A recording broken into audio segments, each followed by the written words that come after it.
this is just unbelievable. I think it's going to be my most memorable trip ever. That introduction, the introduction hit on all the right themes, themes about people and, what they think about, what technology should mean to us, and not on things like dollars and all that. There's a saying that Canadians use to describe their relationship with Americans, and the way I've heard it, -40 is -40. And I like that. I'm one of the few Americans that actually uses Celsius at home.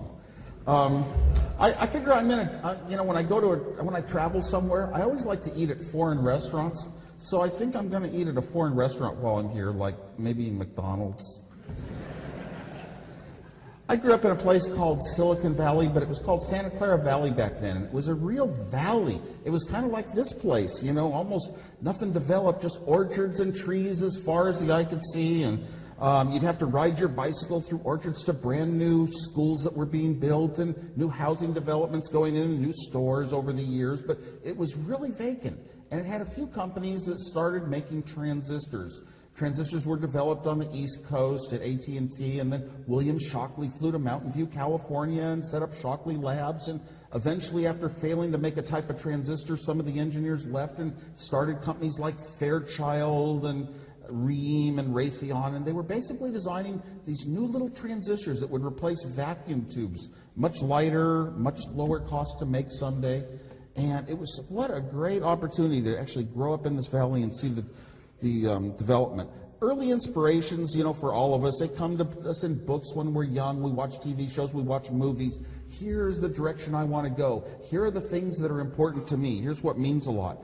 I would read these Tom Swift books, and it was about a young engineer who owned his own company with his father. And he was an engineer. He'd go into the laboratory and build a plasma field to hold aliens, or whatever it took. He was resourceful and would come up with answers to solve the great world problems. And these were the sort of books I read. And on my block, we had a lot of electronic kids who had engineers for parents, who knew electronics, who liked the fact that you could build little things that were kind of neat out of magazines. And we would do like the normal chores of weeding the neighbor's yard, and then we'd ask to be paid in electronic parts. Can we go into your garage? And they would have mayonnaise jars full of little parts, and oh wow, we'd learn the resistor codes and get some resistors for our work. These things meant a lot to us. We couldn't, even if we didn't build anything with them. Eventually, we did our own little projects. We'd build little projects that you'd see in Popular Electronics magazine. We'd ride our bikes down to Sunnyvale Electronics and buy some parts and put them together. They didn't sell transistors back in those days, but one of my friends down the block got a spool of telephone wire. So what we did was we strung the telephone wire along the fence between the houses up and down the block. We crossed over the street on the light poles, and we bought the parts to make little intercom system.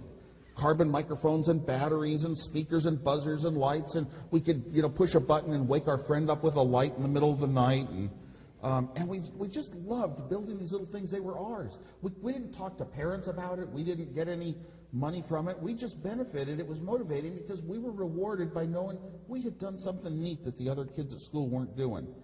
When you get noted early in school for being good at math and science, in science fairs and the like, the teachers think you're the brilliant genius of all time, and you're like a rocket scientist, and that's where I fit in. I could beat the girls at flashcards and mathematics, which was very unusual for a boy, they told me.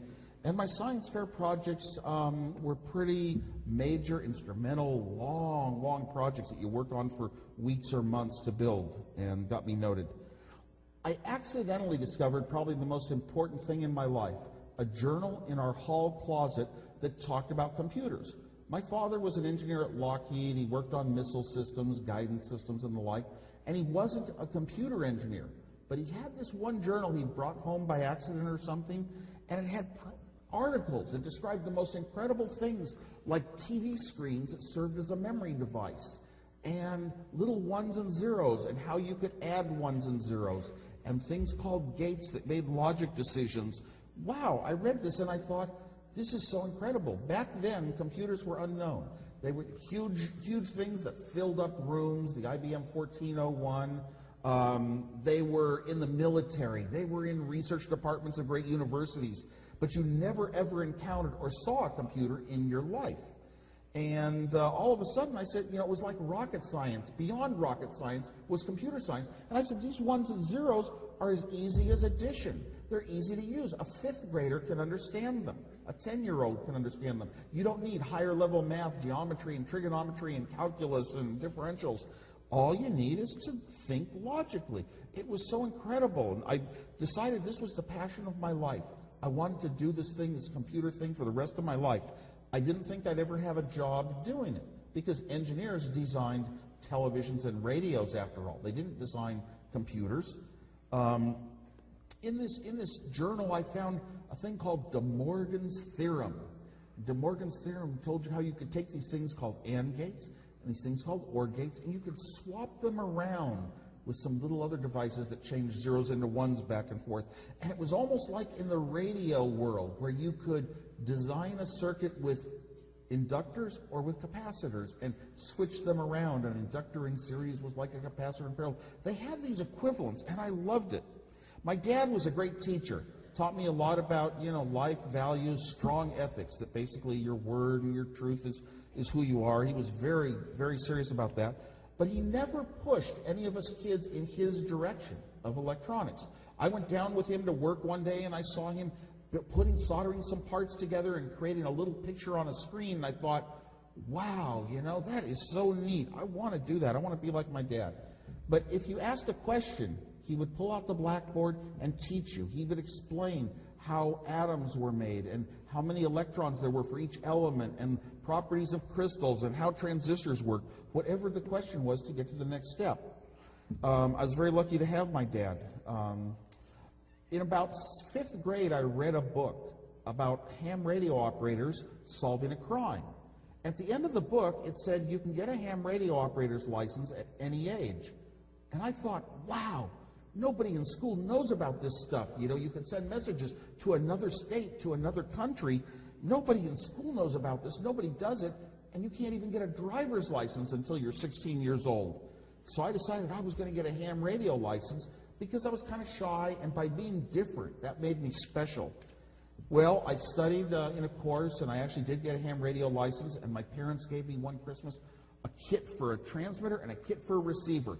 Big rectangular metal boxes where you had to bolt the screws together and put all the pieces in, including the tube sockets. We had vacuum tubes back in those days. When a TV went bad, it was anyone in the house's job to pull out all the vacuum tubes, go down to a grocery store, and plug them each into a tester and find which tube went bad, buy a replacement. And that's how you fixed TVs back then.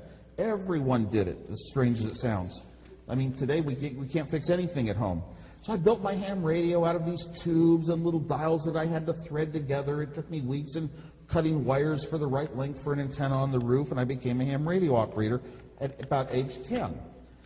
Shortly after that, I did a science fair project that was a tic-tac-toe computer.